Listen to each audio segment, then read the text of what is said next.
இப்போ வந்து பஜ்ஜி போட போகிறேன் நான். இந்த பீர்க்கங்காயில் பஜ்ஜி, இந்த பிஞ்சாக இருக்கிற பீர்க்கங்காய் தோலோடு போடணும், அப்போ தான் நல்லா டேஸ்ட்டாக இருக்கும். தோலோடு சாப்பிட்லாம். அது அந்த பஜ்ஜிக்கு கடலை மாவு 2 ஸ்பூன் எடுத்திருக்கேன். 1 ஸ்பூன் பச்சரிசி மாவு, 1/2 ஸ்பூன் மிளகாத்தூள், ஒரு 1/2 ஸ்பூன் இஞ்சி பூண்டு பேஸ்ட்டு, பெருங்காயத்தூள், உப்பு. நம்ம இந்த ஒரு பவுல் எடுத்து எல்லாம் மிக்ஸ் பண்ணிக்கணும். ஃபஸ்ட்டு மிளகாத்தூள் போட்டுக்கணும். 1/2 ஸ்பூன் தான் வச்சுருக்கேன் மிளகாத்தூள். இஞ்சி பூண்டு பேஸ்ட்டு 1/2 ஸ்பூனு.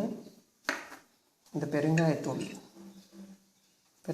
போட்டுட்டு தேவையான அளவு உப்பு போட்டுட்டு நம்ம இதில் தண்ணி ஆட் பண்ணிடணும். கொஞ்சம் தண்ணி ஆட் பண்ணிவிட்டு பண்ணிக்கணும். மிக்ஸ் பண்ணிக்கணும். நல்லா மிக்ஸ் பண்ணிவிட்டு கடலை மாவு 2 ஸ்பூன் எடுத்து வச்சுருக்கேன். நம்ம வீட்டிலே அரைச்சி வச்சுக்கலாம். இந்த மாதிரி கடலை மாவும் அரிசி மாவு, பச்சரிசி மாவு அரைச்சி வச்சுக்கலாம். அது 1 ஸ்பூனு, இது 2 ஸ்பூன். கடலை மாவு வந்து 2 ஸ்பூன் போட்டிருக்கேன். நல்லா தோசை மாவு விட கொஞ்சம் கட்டியாக இருக்கணும். இது ரொம்ப தண்ணி மாதிரி இருக்கவே கூடாது. இந்த மாதிரி கரைச்சிட்டு இந்த பீர்க்கங்காய் என்ன பண்ணணும், ரவுண்டாக ஸ்லைஸாக கட் பண்ணி வச்சுக்கணும். கட் பண்ணிவிட்டு எண்ணெய் விட்டு நான் உங்களுக்கு பஜ்ஜி போட்டு காட்டுறேன்.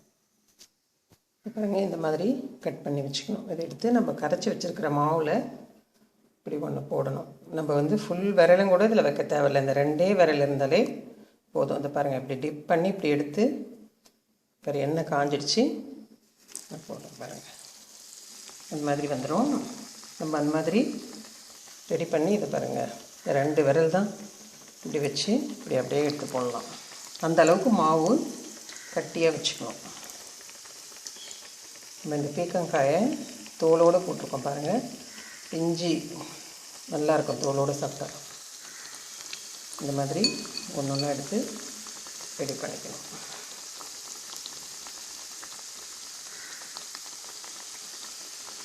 அந்த அளவுக்கு மாவு கட்டியாக இருக்கணும். நம்ம இந்த 2 விரல் தான் யூஸ் பண்ணணும். அதுக்கு எடுத்து அது ரெடி பண்ணிக்கணும். பீர்க்கங்காய் பஜ்ஜி ரெடி.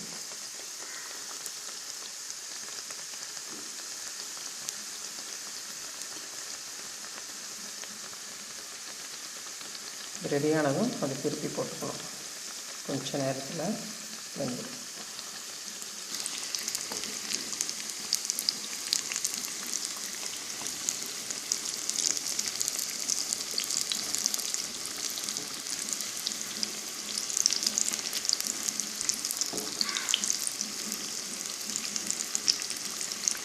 எல்லாம் திருப்பி போட்டாச்சு. இன்னும் கொஞ்சம் வெந்ததும் எடுத்துடலாம் எல்லாத்தையும். பீர்க்கங்காய் பஜ்ஜி ரெடி. ரொம்ப சிம்பிள், நம்மளே ரெடி பண்ணிக்கலாம் பஜ்ஜிலாம். கடலை மாவு 2 ஸ்பூனு, பச்சரிசி மாவு 1 ஸ்பூன் போட்டு காரம் உப்புலாம் நம்ம டேஸ்ட்டுக்கு தகுந்த மாதிரி போட்டுக்கலாம். பீர்க்கங்காய் பஜ்ஜி ரெடி.